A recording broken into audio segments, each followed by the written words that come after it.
أعوذ بالله من الشيطان الرجيم بسم الله الرحمن الرحيم الحمد لله رب العالمين وصلى الله على سيدنا ومولانا أبي القاسم محمد وعلى آله الطيبين الطاهرين اللهم صل على محمد وآل محمد وعجل فرجهم والأدلاء على مرضات الله.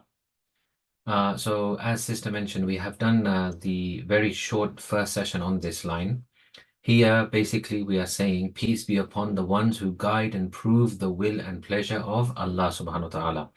Please listen to the bonus session so you can get the linguistic analysis that we did there. So here we are saying to the Imams that you are the guides to the pleasure of Allah.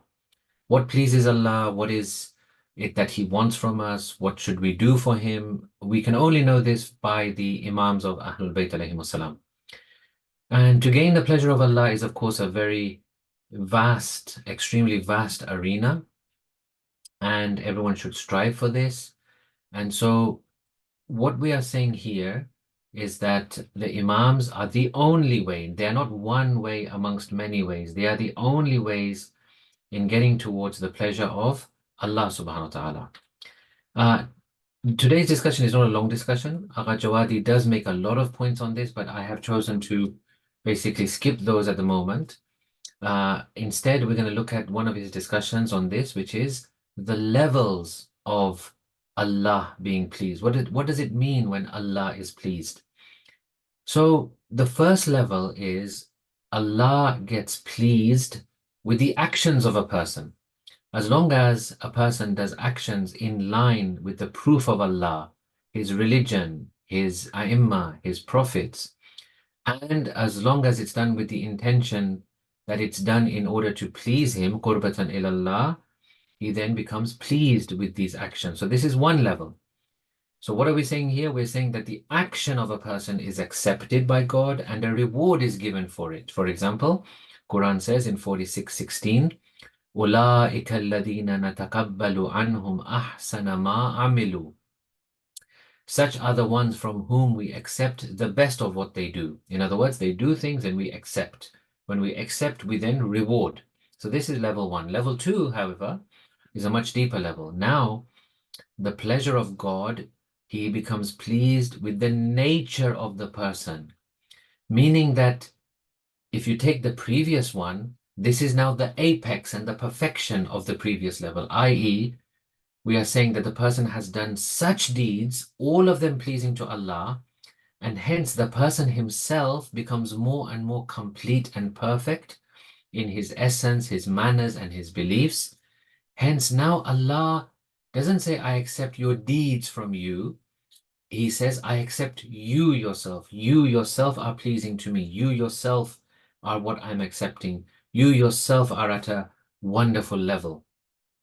For example, in Quran, Surah Al Imran, Surah number 3, verse number 37, فَتَقَبَّلَهَا رَبُّهَا بِقَبُولٍ حَسَنٍ. Thereupon her Lord accepted her with a gracious acceptance. Here it says, فَتَقَبَّلَهَا. It doesn't say He accepted her deeds or her actions. It says He accepted her. فَتَقَبَّلَهَا.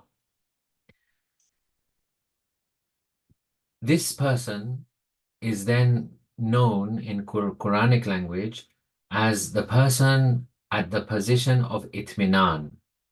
And when a person reaches this stage, both sides actually become pleased. The Quran is very clear on this. Allah is pleased with that person is also completely pleased with Allah subhanahu wa ta'ala. Radiyatan maradiyya. Return to your Lord, irji'i ila rabbiki radiyatan maradiyya. Return to your Lord pleased with Him and pleasing to Him. This is 89:28. Or in 58:22, radiyallahu anhum wa radu an. Allah is pleased with them and they are pleased with Him. So this is a much deeper level. Here we are not saying that Allah becomes pleased with their actions. No, that was in level one. Here now they have become such amazing, devoted, sincere servants of Allah that He now accepts them themselves. They themselves become the thing that pleases Him.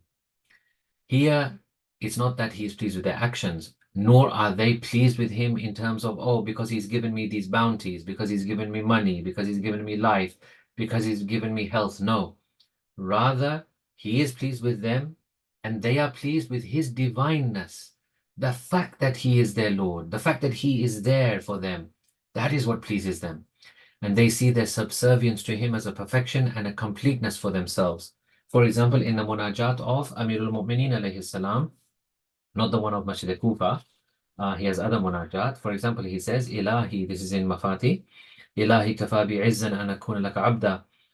My Lord, it is sufficient in terms of honor for me that I am your servant. وَكَفَى بِفَخْرًا أَن تَكُونَ لِي رَبًّا. And it's a matter of pride for me that I have you as my Lord. أَنْتَ كَمَا أُحِبْ. You are as I love. فَاجْعَلْنِي كَمَا تُحِبْ. So make me as you love. And of course, you all know the great famous words of Sayyid al-Shuhada alayhi salam when he says, Sabran ala qada'ika ya Rab, Sabran ala hukmika. I persevere on your decree and your destiny that you have laid out for me. And I also persevere and I am firm on the path of your commands. Whatever you decide, it's okay for me. So this is true maradatillah, the pleasure of Allah, pleasing Allah subhanahu wa ta'ala. At the same time, Agha Jawadi says that, yes, at times you will see that Aimmah alayhimus salam have gone through much difficulty. And, they went through all the human difficulty, all the worldly difficulty. They went through this. Why? Because they saw this also as a way of pleasing Allah subhanahu wa ta'ala. They saw this also as a way of devoting themselves only to Allah subhanahu wa ta'ala. Even though they had all of the treasures of the heavens and the earth at their disposal, they chose to really not partake in any of that and instead devote themselves to Allah subhanahu wa ta'ala. This is an amazing hadith. A number of the companions of the sixth Imam, Imam Jafar Sadiq alayhi salam, were with him, and he said the following. He says, the treasures of the earth and the keys of these treasures are with us. And if I were to make a sign with one of my feet upon the earth, and I would tell the earth, bring forth your gold and your silver for me, it would do so. And then he actually did this. He took his blessed foot and he kind of made a line in the sand, and all of a sudden the earth kind of opened at that point and a gold bar came out. A gold bar came out of the earth. And then he told them, look carefully inside. So when they looked inside, they saw that there were many, many gold bars and many, many treasures inside. And then he declared, look inside and you'll see more. And they saw more. And then they said to the Imam, they said, look, may we be sacrificed for you. All of these things are in your possession. All of these things are, you have access to all of these things. Yet your Shias are sometimes in need. They're sometimes poor. So how do you answer that? He says to them, Allah subhanahu wa ta'ala has provided our Shias and us the world and the hereafter, and eventually they will enter into heaven. As for our enemies, they will enter into hell. In other words, don't think that these things cannot be at your disposal. There is a wisdom behind this.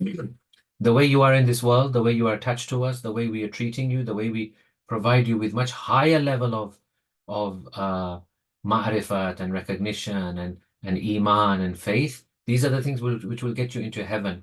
As for our enemies, even if they are given these things, even if they have riches and even if they have a nice life and if they have a comfort in this world, still they will be going into hell. So this is the second level of pleasing Allah. And this second level has countless levels and stages. There's no end of this. A person can always strive, even if he's at a very high level, he can still strive for more.